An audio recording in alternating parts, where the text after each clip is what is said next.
नमस्कार, आप देख रहे हैं स्वामी न्यूज और मैं हूं राजीव शर्मा। आइए नजर डालते हैं प्राइम टाइम बुलेटिन पर। आज संविधान दिवस के अवसर पर अजमेर जिला कलेक्टर कार्यालय में शपथ ग्रहण कार्यक्रम आयोजित किया गया। जिला कलेक्टर ने सभी कर्मचारियों को संविधान के प्रति निष्ठा और संवैधानिक मूल्यों के पालन की शपथ दिलाई। कार्यक्रम में अधिकारियों व कर्मचारियों ने उत्साह पूर्वक भाग लिया। जैसा आप सभी जानते हैं कि आज का दिन 26 नवंबर संविधान दिवस के रूप में मनाया जा रहा है और राज्य सरकार और केंद्र सरकार के जैसे निर्देश हैं कि विभिन्न कार्यक्रम इसमें आयोजित किए जाएं, जिनमें से एक कार्यक्रम सभी कार्यालयों में, सभी सार्वजनिक स्थानों पर शपथ के कार्यक्रम भी आयोजन किए जाए। उसके साथ ही अनेकों कार्यक्रम पूरा कैलेंडर के अनुरूप जिले में आयोजित किए जाएंगे। आज का दिन ये याद करने का दिन है कि जिस प्रकार से बाबा साहब अम्बेडकर ने और संविधान के निर्माताओं ने जिस प्रकार से संविधान हमें दिया और उसके जो फाउंडिंग प्रिंसिपल्स हैं, जो बेसिक प्रिंसिपल्स हैं, उनको हम लेकर आगे बढ़े ताकि हम एक समृद्ध राष्ट्र और एक विकसित भारत बना। बॉलीवुड की प्रसिद्ध जूनियर हेमा मालिनी के नाम से जाने जाने वाली सीमा मोटवानी ने अजमेर शरीफ दरगाह की जियारत की। दरगाह के सैयद कुतुबुद्दीन सकी ने उन्हें जियारत कराई और दुपट्टा उड़ाकर विशेष तबरुक भेंट किया गया। सीमा मोटवानी ने मीडिया से बातचीत के दौरान लोगों से अजमेर शरीफ दरगाह की जियारत करने की अपील की और इसे एक आध्यात्मिक अनुभव बताया। मैं हमेशा यहाँ आती हूँ, जब भी अजमेर आती हूँ तो ख्वाजा साहब के दरबार ज़रूर आती हूँ, क्योंकि जब भी मैं इनके दरबार में आई हूँ बिना मांगे मुझे बहुत कुछ मिला है। तो मैं इनसे मांगने नहीं आती हूँ, उन्हें पता होता है मुझे क्या चाहिए और ये बिना मांगे मुझे दे देते हैं। आपका क्या खास कोई नया कार्यक्रम आने वाला है प्रोग्राम की? हाँ, अभी मेरी 3 फिल्में रिलीज़ पे हैं। एक तो अब्बास मस्तान जी की है, 3 मंकीज़ करके, अर्जुन रामपाल जी हैं और अच्छे कैरेक्टर्स और भी हैं। और दूसरा है मेरी रिवेंज करके एक रवीना टंडन जी के साथ वेब सीरीज़ अभी मैंने की है। और दूसरी जो है वो जयप्रकाश जी की एक फ़िल्म है, पहले भी 2 पिक्चरें उनके साथ की हैं मैंने, और ये तीसरी फ़िल्म है कि लव करूँ या शादी। बहुत अच्छी फ़िल्म है, कॉमेडी भी है इसमें, सस्पेंस है, बहुत कुछ है, तो मुझे मज़ा आया एंड मैं गुरु माँ का कैरेक्टर उसमें कर रही हूँ। मैम, पहले और कौन सी फिल्मों में आप काम करते हैं? पहले बहुत सारी फ़िल्में की हैं मैंने, अब इतने तो मेरे को भी नाम याद नहीं, पर अच्छी फ़िल्में जो थी वो मेरी थी अकबर खान जी की थी ताजमहल, मनीषा कोइराला, अरबाज़ खान, पूजा बत्रा, कबीर बेदी, बहुत बड़े बड़े कैरेक्टर्स थे उसमें। फिर मैंने क्रांति की थी, विनोद खन्ना जी की जो फ़िल्म थी ना क्रांति, बॉबी देओल एंड उसमें विनोद खन्ना जी थे, उसमें मैं आप ही की तरह प्रेस रिपोर्टर थी।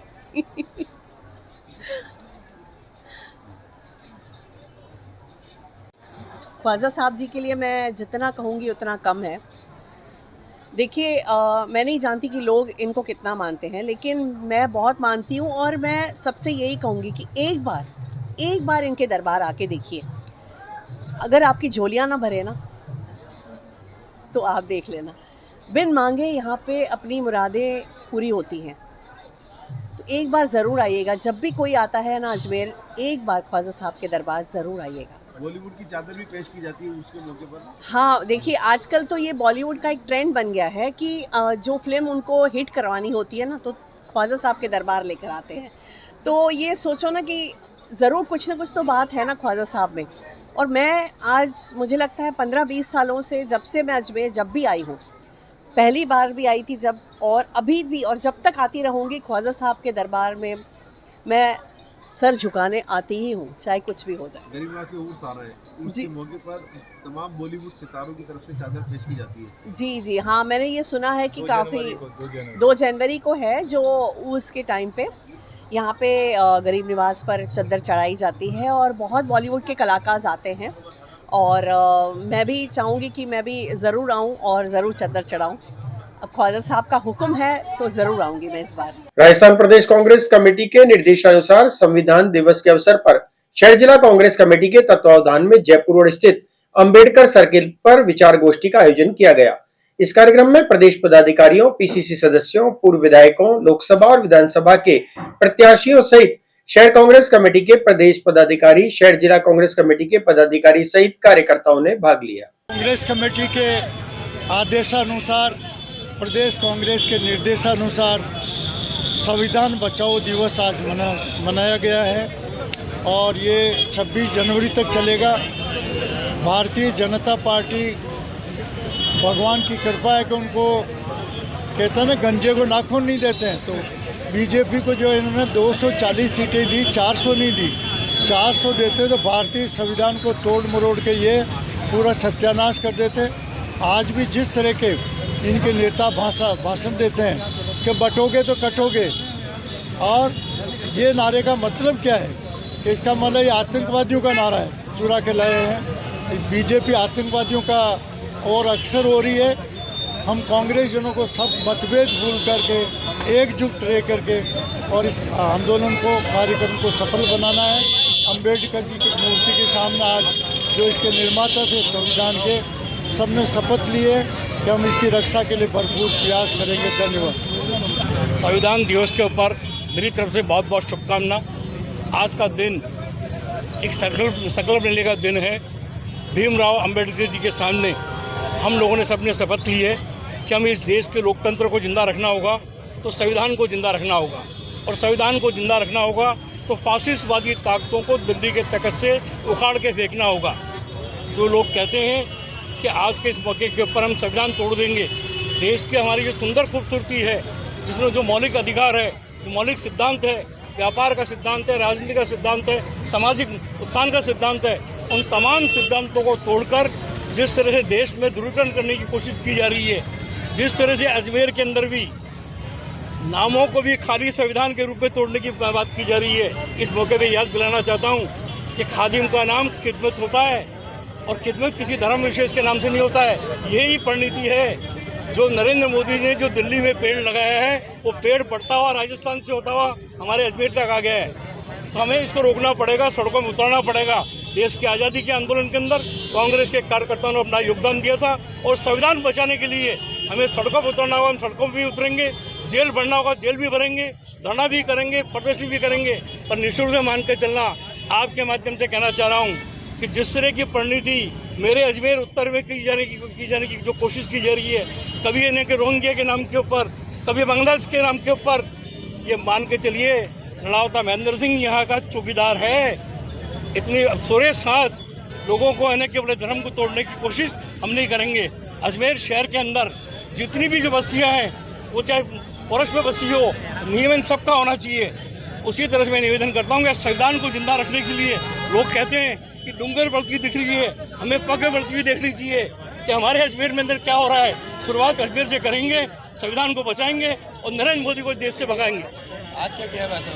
आज शपथ ली है संविधान को बचाने की, शपथ ली है संविधान पे चलने की, शपथ ली है संविधान के अंगीकार करते हुए अंतिम छोर में बैठे हुए व्यक्ति के आंख के आंसू पहुंचने की। प्रदेश कांग्रेस कमेटी के अध्यक्ष गोविंद सिंह डोटासरा के निर्देशानुसार भारत संविधान रक्षा व इसके सिद्धांतों के प्रति पार्टी के समर्पण पर जोर देने के लिए 60 दिवसीय राष्ट्रव्यापी अभियान शुरू करने के तहत पुष्कर ब्लॉक कांग्रेस कमेटी द्वारा डॉक्टर भीमराव अंबेडकर उद्यान में पीसीसी उपाध्यक्ष व पूर्व शिक्षा राज्य मंत्री नसीम अख्तर इंसाफ के नेतृत्व में एक संगोष्ठी का आयोजन कर संविधान दिवस मनाया गया।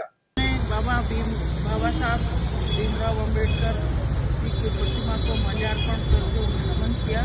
साथ ही साथ संविधान दिवस पर संकल्प लिया कि हम भारतीय संविधान की रक्षा के लिए हमेशा संकल्पबद्ध रहेंगे, और हम बाबा साहब भीमराव अम्बेडकर जी ने जो हमें संविधान दिया है, वो संविधान दिवस के रूप में हम संकल्प लिया है हम सब लोगों ने कि हम गांव-गांव, गाड़ी-गाड़ी जाकर सभी को जागृत करेंगे।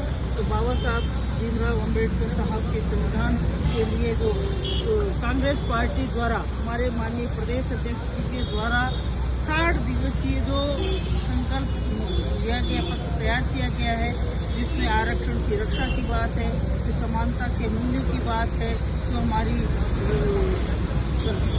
36 कौमों 36 चाहे SC, ST, माइनॉरिटी सभी वर्गों के जागृति के लिए जो संविधान में प्रावधान है, उन प्रावधानों की रक्षा के लिए हम सब लोगों ने आज संकल्प लिया कि हम संविधान दिवस के दिन संविधान की रक्षा का संकल्प लेते हैं। तो आने वाले समय में 60 दिवसीय जो कांग्रेस का प्रोग्राम है, उसे गाँव-गाँव, नाड़ी-नाड़ी तक लेकर जाएंगे और लोगों को उससे जोड़ेंगे ताकि संविधान की रक्षा कर पाएँ और संविधान का जो संकल्प बाबा साहब ने लोगों को दिया उसके तहत युवा कार्यक्रम एवं खेल मंत्रालय भारत सरकार के तत्वावधान में संविधान दिवस के अवसर पर महाराणा प्रताप युवा मंडल द्वारा न्यू रावत डिफेंस एकेडमी में मैराथन दौड़ का आयोजन किया गया। महाराणा प्रताप युवा मंडल संस्थापक मयंक सिंह नेगी ने बताया कि दौड़ 7 किलोमीटर का ट्रैक पूरा करके अकादमी पर समाप्त हुई।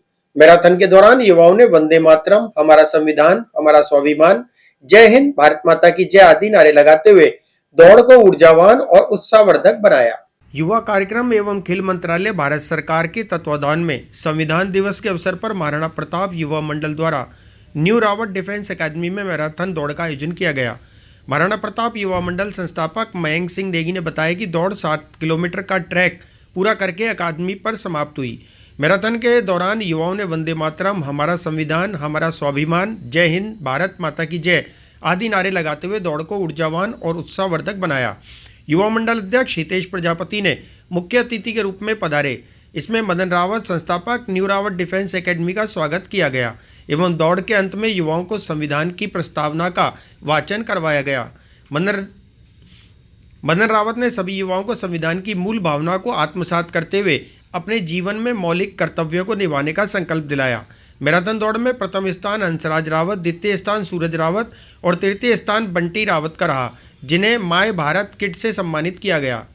जिला युवा अधिकारी जयेश मीणा ने बताया कि विकसित भारत डायलॉग के तहत होने वाली क्विज मेरा युवा भारत mybharat.government.in प्लेटफार्म पर 25 नवंबर से 5 दिसंबर 2024 तक होगी। इसमें भारत की उल्लेखनीय उपलब्धियों, सांस्कृतिक, ऐतिहासिक, नवीन तकनीकी और समसामयिक मुद्दों से जुड़े सवालों के बारे में प्रतिभागियों के ज्ञान की परीक्षा होगी। प्रथम चरण में सफल होने वाले प्रतिभागियों को दूसरे चरण में शामिल किया जाएगा। विभिन्न थीम आधारित राज्य स्तरीय विजेता टीम 11 और 12 जनवरी 2025 को राष्ट्रीय युवा महोत्सव प्रतिष्ठा में भाग लेगी। विजेता टीम प्रधानमंत्री नरेंद्र मोदी के समक्ष विकसित भारत के निर्माण पर अपने दृष्टिकोण और विचार प्रस्तुत करेगी। कार्यक्रम आयोजन में युवा मंडल सदस्य लोकेंद्र सिसोदिया, अनमोल कुमावत, निखिल राठौर, केशव अजमेरा, लक्ष्य चौहान, प्रियांशु बारिया का महत्वपूर्ण योगदान रहा। भारत को एक संपूर्ण प्रभुत्व संपन्न समाजवादी धर्मनिरपेक्ष लोकतंत्रात्मक गणराज्य बनाने के लिए उसके साथ समस्त नागरिकों को सामाजिक आर्थिक राजनीतिक न्याय विचार अभिव्यक्ति विश्वास धर्म और उपासना की स्वतंत्रता प्रतिष्ठा और अवसर की सगतता प्राप्त कराने के लिए तथा उन सब में व्यक्तियों की गरिमा और राष्ट्र की एकता और अखंडता सुनिश्चित करने वाली बंधुता बढ़ाने के लिए दृढ़ संकल्प होकर अपनी इस संविधान सभा में आज तारीख 26 नवंबर 1949 को एकता द्वारा इस संविधान को अंगीकृत अधिनियमित व आत्मर्पित करते हैं। भारत माता की जय, भारत माता की जय। अतिरिक्त मुख्य सचिव गृह आनंद शर्मा ने आज अजमेर का दौरा किया। अपने प्रवास के दौरान उन्होंने रेंज डीआईजी कार्यालय पहुंचकर अधिकारियों के साथ अहम बैठक की। इस अवसर पर उन्हें गार्ड ऑफ ऑनर दिया गया। बैठक में रेंज डीआईजी सहित पुलिस और प्रशासनिक विभाग के कई वरिष्ठ अधिकारी उपस्थित रहे। इस दौरान क्षेत्रीय कानून व्यवस्था और सुरक्षा से जुड़े विभिन्न मुद्दों पर चर्चा की गई। देखिए, उद्देश्य था कि जो विभाग है और जो रेंज है उसमें जो क्राइम की स्थिति है उसके बारे में थोड़ा रिव्यू करने के लिए, दूसरे कोई मुद्दे जो कानून व्यवस्था से संबंधित हैं उनके ऊपर चर्चा करने के लिए, और मेरे पास अन्य भी विभाग हैं उनके बारे में बात करेंगे। यहाँ पे जो जेल है इसका भी इंस्पेक्शन हम करेंगे। इन सभी बिंदुओं को लेकर के हमने यहाँ पे चर्चा की है और चर्चा काफ़ी सार्थक रही है। पूरी रेंज में आप देखेंगे कि यहाँ पे क्राइम जो है वो लगभग 10% जो है वो कम हुआ है पूरी रेंज के अंदर, पिछले साल के मुकाबले हम देखते हैं तो। और उसके अंदर महिलाओं के खिलाफ़ जो अत्याचार है, SC ST के सभी के अंदर जो है वो कमी आई है। दूसरा, मैंने ये भी कहा है कि हम जनता के लिए काम करते हैं तो जनता को भी मैसेज होना चाहिए कि पुलिस हमारे लिए काम कर रही है। जो गश्त की व्यवस्था रहती है उसके लिए मैंने कहा है कि अभी अपने ये जो सोशल मीडिया उसके ऊपर जो है ज़रूर ये बताते हैं कि कौन किस इलाके में गश्त करेगा। मैंने इनसे कहा है कि प्रेस में भी रिलीज़ करें किस इलाके में कौन अधिकारी और कर्मचारी जो हैं गश्त पे रहेंगे, उनके नंबर भी हों ताकि जनता को भी पता रहे। और इसके अलावा मैंने कहा है कि जो अपहरण होते हैं, जो गुमशुदगी के जो प्रकरण होते हैं, उसमें समय जो है बहुत ही महत्वपूर्ण होता है। तो कोई भी व्यक्ति है, कोई गुम हो गया, कुछ हो गया, तो उसमें हमें बिल्कुल तत्परता से जो है कार्रवाई करनी चाहिए, क्योंकि जिस घर से कोई बच्चा बच्ची कोई गुम हो जाते हैं तो उनको काफ़ी जो है चिंता रहती है। ये सभी बिंदुओं के ऊपर जो है विस्तार से चर्चा हुई है। ये भी मैंने कहा है कि जो CCTV कैमरा हैं वो सुबह ये ज़रूर देखें कि सब काम कर रहे हैं, जो ख़राब हैं वो बहुत ज़्यादा समय तक ख़राब ना रहें, सही रहें। रात के समय भी कौन से ऐसे एरियाज़ हैं जहाँ पर कि दुर्घटना और इस तरह की घटनाओं की संभावना बनी रहती है, उसकी मॉनिटरिंग करें ताकि क्राइम को हम थोड़ा पहले ही रोक सकें। हम कई बार होता है कि क्राइम के बाद तो हम काम करते हैं, लेकिन क्राइम को कुछ रोका भी जा सकता है अगर हम CCTV कैमराज की रात को ठीक प्रकार से निगरानी करें। देखिए वही चीज़ उस पर भी लागू, कानून तो सबके लिए सेम है। बहुत ही गलत बात है अगर खुद ही अपराध से हो रही है, पुलिस ही हो रही है, तो उसके लिए भी देखेगी पुलिस। तो क्या अवेयरनेस की पुलिस अधिकारियों को, पुलिस कर्मचारियों को भी जरूरत है कि उन्हें भी वही फॉलो रूल्स करने चाहिए जो आम आदमी के लिए करने चाहिए? बिल्कुल, वो तो सभी तो कानून तो अधिकारी तक शिकार हुए हैं। देखिए ऐसा है, साइबर ठगी के बारे में आपने TV पर भी देखा होगा, वैसे भी खूब प्रचार होता रहता है, पुलिस भी करती रहती है, साइबर थाने भी खुले हुए इसी काम के लिए, लोगों को जानकारी भी रहती है। लेकिन कई बार ऐसा होता है कि अचानक से कोई फ़ोन आता है और कई बार आदमी उसको रोक नहीं पाता और उसको जो है जैसे कहते हैं वैसे करते चले जाता है। तो अवेयरनेस के बारे में सरकार की तरफ से भी प्रयास किए जा रहे हैं और पुलिस भी कर रही है, इसके बारे में प्रचार करती है, और धीरे धीरे इसके बारे में जैसे ज़्यादा जानकारी होगी तो इन अपराधों को रोका जा सकता है। सर, जेल में लगातार रिव्यू भी होता है, सब कुछ होता है, इसके बावजूद भी घटनाएं रुकने का नाम नहीं लेती है। कॉलिंग जो है देखिए आपका कहना सही है, आपका कहना सही है, इस तरह की घटनाएं समय समय पर होती रहती हैं और प्रशासन भी, पुलिस सब कोशिश करते हैं पूरी, लेकिन अंदर जो लोग हैं कई बार मिली भगत से भी होता है तो कार्रवाई भी उनके खिलाफ़ की जाती है। तो सरकार इस मामले में काफ़ी सख्त है, जब जब इस तरह की घटना कहीं पर होती है कार्रवाई भी करते हैं। अगर जिस आदमी को सुरक्षा करनी है वही अगर मिल जाएगा तो कुछ भी हो सकता है, लेकिन सरकार की इसमें मंशा साफ है, जो भी लोग ऐसा काम करेंगे उनके खिलाफ सख्त से सख्त जो है वो कार्रवाई कर भी रही हैं और आगे भी करेंगे। और नई नई टेक्नोलॉजी हम भी कोशिश कर रहे हैं कि इस तरह की टेक्निक हम वहां पर लगाएं कि मोबाइल वहां पर ना चल सकें, और अगर कोई है तो सावित्री माता रोपवे पुष्कर पर मॉक ड्रिल का आयोजन जिला कलेक्टर के निर्देशानुसार किया गया, जिसमें 3 व्यक्तियों के फंसे होने की सूचना पर संयुक्त राहत अभियान चलाया गया। NDRF, civil defence, Pushkar police, चिकित्सा टीम, एम्बुलेंस और फायर ब्रिगेड ने त्वरित कार्रवाई करते हुए 1 घंटे की कड़ी मशक्कत के बाद तीनों को सुरक्षित उतारा। NDRF अधिकारी योगेश मीणा ने बताया कि इस मॉक ड्रिल का उद्देश्य रोपवे में फंसे व्यक्तियों को सुरक्षित बचाने के उपायों का अभ्यास करना था।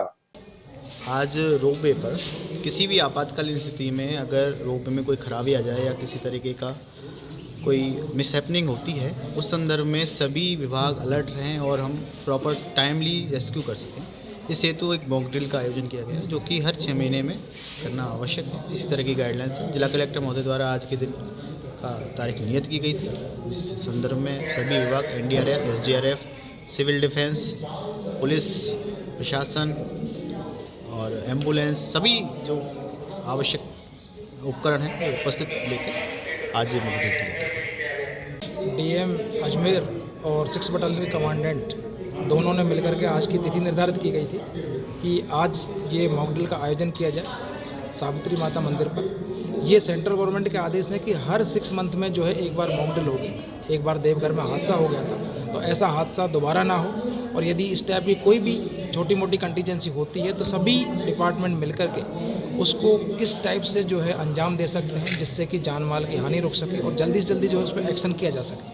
तो उसी परिप्रेक्ष्य में जो है आज ये मॉक ड्रिल का आयोजन किया गया, जिसमें सभी डिपार्टमेंटों ने, जो रेस्क्यू एजेंसी हैं, उन्होंने मिलकर के भाग लिया। उसमें NDRF, SDRF, civil defence, local police, SDM Pushkar, ADM Ajmer, सभी प्रशासनिक अधिकारियों ने जो है उसमें भाग लिया। फायर डिपार्टमेंट, हेल्थ डिपार्टमेंट, ये सभी ने मिलकर के उसका हिस्सा लिया। और उसमें एक प्लान किया गया था कि उसमें 3 जो है पैसेंजर फंस गए हैं और उनको 1 बाय 1 जो है किस प्रकार से उनको इवैक्यूएट कर सकते हैं, किन किन सेफ्टियों का ध्यान में रखते हुए हम उनको बचा सकते हैं, ये सब तरीके आपस में दिखाए गए। और जिससे कि मॉक ड्रिल करवाने का मकसद हमारा ये है कि इस टाइप की कंटीजेंसी में कोई खामियां हो तो वो दूर हो सके समय पर और किसी जान माल को नुकसान हो। आपका नाम सर? मैं योगेश मीणा, प्रभारी NDRF।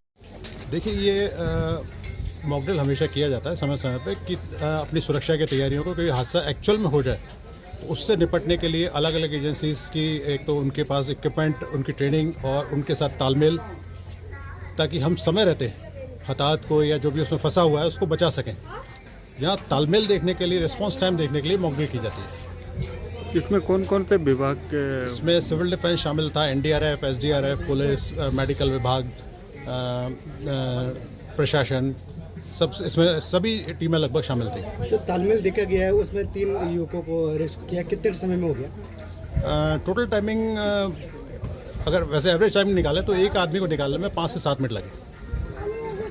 आपका नाम? और Prashant Jha, team in charge civil defence Ajmer. Pushkar नगर परिषद में भाजपा बोर्ड का कार्यालय 25 नवंबर को समाप्त हो गया। सभापति कमल पाठक ने अंतिम दिन वार्ड 20 की मनोहर कंवर सहित अन्य को पट्टे जारी किए और सामाजिक भवन का मानचित्र स्वीकृत किया। महर्षि वेदव्यास, भगवान परशुराम और महर्षि दादीज के नाम पर मार्ग और सर्किल नामित किए गए। कमल पाठक ने कहा कि 10 सालों में विकास कार्यों से जनता को राहत मिली और अगले निकाय चुनाव में भाजपा भारी बहुमत से वापसी करेगी। आज भारतीय जनता पार्टी के बोर्ड के अंदर, पुष्कर नगर परिषद के बोर्ड के अंदर माननीय कमल जी पाठक के नेतृत्व के अंदर 5 साल सरकार अपना कार्यकाल पूरा कर रही है। इन 5 सालों के अंदर हमने विकास की गंगा पुष्कर के अंदर बहाई है।